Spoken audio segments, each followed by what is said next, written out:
It's that time again. It's the podcast that takes your personal and professional life to a whole new level. Whether you're selling a product, selling a service, or selling yourself, one thing is for sure. You're always selling for life.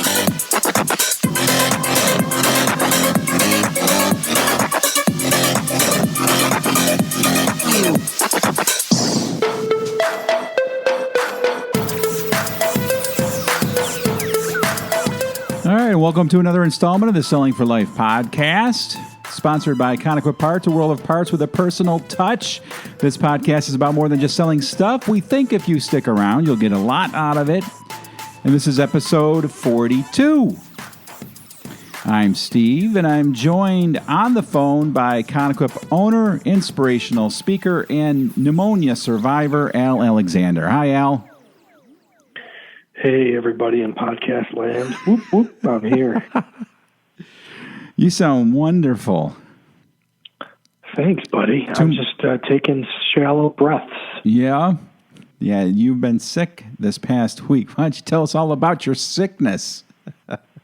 Well, for a whole week, I had 103, 104 fever, achy. Was it that high? And then turned into chest congestion coughs, which turned into pneumonia.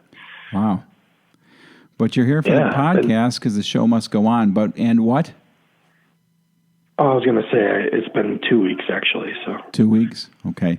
And it's funny because about 2 months ago, you were bragging about how you never get sick. You've missed about 10 days in the last 20. In the last 3 weeks. Oh, it's been crazy. I'll never say that again. But you dragged yourself into work, and that's amazing. While you were sick, though, besides sleeping, what did you do? Oh, I totally watched my favorite TV shows. Oh, yeah? You did? Like what? Like I love crime dramas. You do? Yeah, you ever heard of Columbo? Oh, I have. In fact, that brings us to the topic of the day, and the topic of the day is Columbo.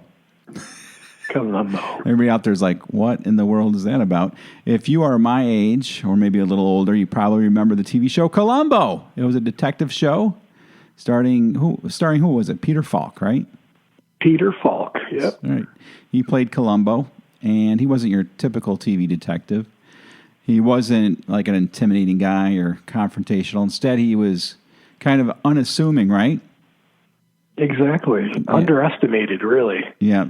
He didn't really interrogate his suspects. Instead, he basically had some conversations with them when he needed to get some information out of them. And Al, why don't you take it from here? Tell us what this has to do with sales. Well, I tell you what, most sales people, they kind of approach with a lot of enthusiasm. They have an end game, an agenda of sorts, and it's obviously to sell their product, right? Right. And Steve, you get excited when you want to do something and get something accomplished, right? And then the jitters of whether you're going to accomplish it or not kind of take over sometimes. Yes. Well, that's kind of, I think that actually puts like a damper on the success of sales in a lot of situations. Desperation almost sometimes takes over. And when people are approaching being sold or wanting something, or even, just being that prospect, so to speak, they know that's what they're going to get. They're going to get this, and they're kind of like almost waiting for the blow, they're waiting for the that rush or wave of whatever it is that the salesperson's bringing, right? Well, the Columbo that's possible to be in all of us is something you normally would think, well, why would I bring that to a sales arena? Well, Columbo himself was a genius. Best detective ever. I mean, if you watch the show, the writing is amazing. It's so cool. It's like someone in his presence he would have deference for, right? The idea of giving someone else respect above himself, right? He would be, like you said, unassuming. He would be completely underestimated. In fact, it's usually murder crimes he was solving. The murderer if he was speaking to the murderer would almost feel joy that this guy was on the beat. You know what I mean? Because they're like, oh, this guy's an idiot. He would, always pace around, scratching his head, do a lot of very forgetful. He'd always be searching in all of his pockets, kind of creating this idea that he wasn't a threat. Well, let's play it. Let's go ahead and stop right here and play a clip of Columbo, and so people can hear what you're talking about. Listen, I really appreciate you taking the time to chat with me like this. This is a lonely business, and it's nice just to have someone that just air out your thoughts with.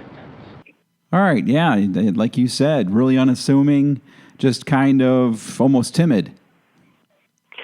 Yeah, and he really lowered the defenses of whoever he was talking to. So that's the key, right?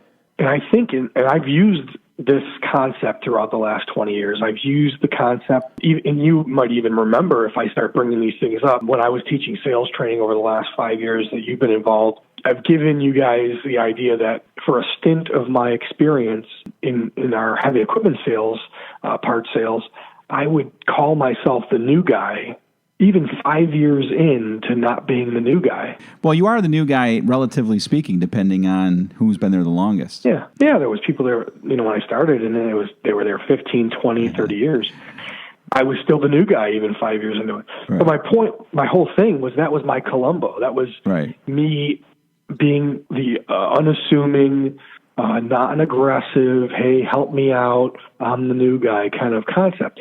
It was me using, and I did that also in the car sales business before that, just kind of fidgeting and be like, I forgot, and I would just kind of ask a question that I might even have heard the answer to, just kind of lead into an open-ended discussion that was just very non-defensive. Mm-hmm.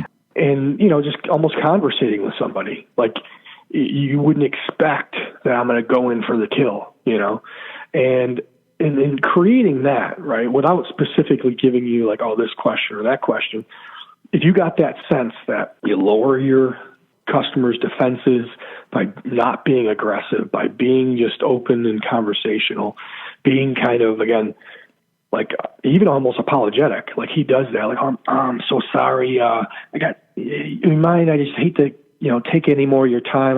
I just have one more question, you're just kind of being a way that isn't aggressive, in a way that will dig deeper and deeper, and the person on the other side will feel more and more comfortable in the setting, right? So when you think, well, that wouldn't be a good tactic, it completely is, because the stereotype of the salesperson is being broken down. And I think if you ever break stereotypes, things go much better in a connection with somebody else than you expected, right? Because that's what people are bracing themselves for. That's what your prospect is bracing, and you give them something totally, completely different. Mm-hmm. And we do that at Conoquip. Right.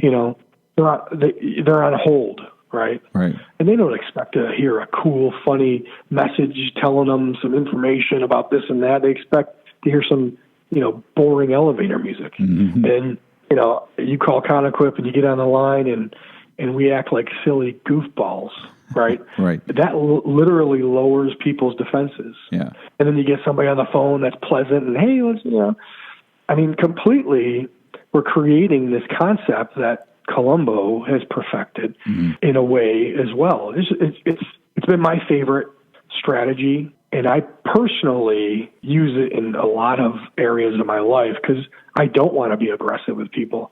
And I'm not doing it just, in an ingenuine kind of thing.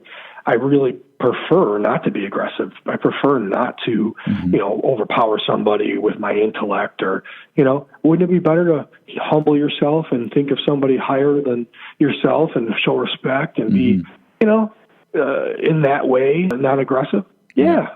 So then why not? But people think, the nice guy or the weak don't succeed, but not with Columbo's moves. Mm-hmm. He's the one that always solved the crime. How about a little role playing then, Al? I'll be the customer. Yeah, okay. So give you an idea of how this sounds. Okay, so I'm calling you up. Hey, this is Al at Conoquip. How may I help you? Hey, Al. My name is Kevin Bingledack, and I'm looking for a main pump for a excavator. And that thing moves dirt, right? Yes, absolutely. Well, not right now. Not right now. It's not moving anything. Oh, sorry. All right, let me just go ahead here. Pull up your file. One moment, please, with me. I'm the new guy here, so just bear with me if you can. No problem. All right. You said Kevin, right? Yes. Oh, okay. And don't ask me my last name because I forgot what I said. Yellow. Yes, it is yellow. Well, yellow Definitely with some. We got some red streaks on it where I actually ran into the barn, but otherwise it's all yellow. Oh, okay. You are you the one that works on these things? I am the one that works on them, and I'll be the one installing the pump. And all right, let me see what I got here. Do you have a model and part number and stuff like that handy? Yeah, I've got all those things. So I can see already, like right in the beginning, you kind of threw in a few things there to kind of lighten the mood, and you're really unassuming, as opposed to, well, give me an example of a non-Columbo type. We'll start from the beginning. You ready? Yeah, Conoquip, this is Al. Hey there, my name's Kevin, and I'm looking for a main pump on an excavator. All right, yeah. What's the model? The model is a PC 200. All right. What's your best price? Yeah, okay. I can see like right away. I almost want to hang up on you right now, and then we're just role playing. So you're like the person that is non-Columbo, like is not even taking any time to build rapport, not trying to get to know the person. They're already in sales mode, and there are salespeople that are like that, right? That just want to cut to the chase right away, so they can kind of position themselves. Is that right?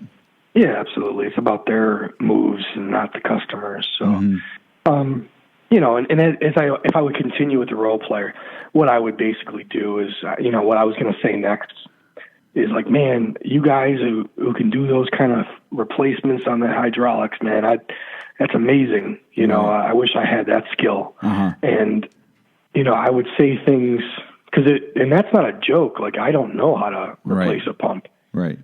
I do think that the ability of mechanics and the stuff they have is really, and I'd ask them about it. I'd be like, man, how long have you been doing that? And it's not about anything involving the pump that he wants. And I would take the train of this questioning. It's an open-ended question. And so, is it your own business? I would ask him about that. I'd ask him, an interest about him. And in fact, I hope it would lower his defenses because we're not talking about the pump at all for the next 3 minutes. Right. I might add in there, oh, by the way, I totally got off on a tangent. That's just the way my head works. I'm sorry. And I would ask him a question that's relevant, something like, oh, yeah, did you want rebuilt or you want used? Or I would ask him a more product-specific question, and I go back to, oh, that reminds me, how many machines you got out there? Boy, you got to handle them all, And I would kind of keep on weaving in and out of relevance to open-ended, more non-defensive questions to keep the conversation more conversational rather than interrogating. And that's kind of what Columbo did. So okay, that's about it. And what are let's just break it down to 3 main aspects or 3 main points of Columbo that you should keep in mind whenever you're trying to speak to a customer with that sort of strategy. So, of course, be underestimating, let your customer feel in control. Ask questions that are kind of like, they have some open-ended weight to them about the interest of you in that person, giving that person, again, a higher respect or value than yourself. Be apologetic and about their time, like you understand their time is valuable, and so keep it keep it conversational is one. Like I said, weave in the relevant questions so that the customer knows it's moving in the right direction. It just isn't all about business. Gotcha. So keep probing. Once it's getting closer and closer to a sale, and it's coming, you don't want to all of a sudden just transition from Columbo to Terminator. You want to kind of just keep it calm, right? Yeah, more of an assumptive type of thing. Oh, yeah, one more thing. Where did you want that shipped? When you are ready. Okay. You get that information, and just kind of like you're completing the transaction. Oh, yeah, by the way, or one more thing. It's very easy, instead of, like I said, this aggressive, your own agenda concept. You're really kind of getting to know that person better. You're getting defenses down that don't need to be there. More kind of a their defenses are there as, like I said, a stereotype of what they think that is going to happen. They're bracing themselves for this. And that, like, our whole company motto is kind of based on being different than our industry. Gotcha. Because I'd rather be personal. A world of parts of the personal touch. We'd rather be personal. We'd rather, give customers, out of whatever is available in the world, what they need. We want to bring it personal to them rather than just, our own agenda. And that's kind of the way Columbo was. He's going to get his job done, and you just don't even realize it's happening. Okay. So the Columbo Sales strategy, thanks for sharing that, Al. And now it is time for Al's final thoughts. Hey, when your mom, your wife, your kids all say you should go to the doctors, and you do, but when you do, you refuse help from the doctor. And then they drive you back to the doctor a second time and sit there while they give you the prescriptions. Yeah. You probably should have listened to them the first time. That's awesome.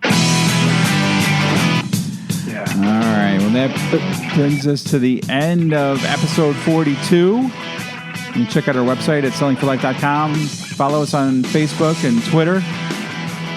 So, Al, remember, whether you're selling poodle snacks or you're trying to convince yourself you're really not that sick and you can get into work, it's not pneumonia, I'm going in anyway.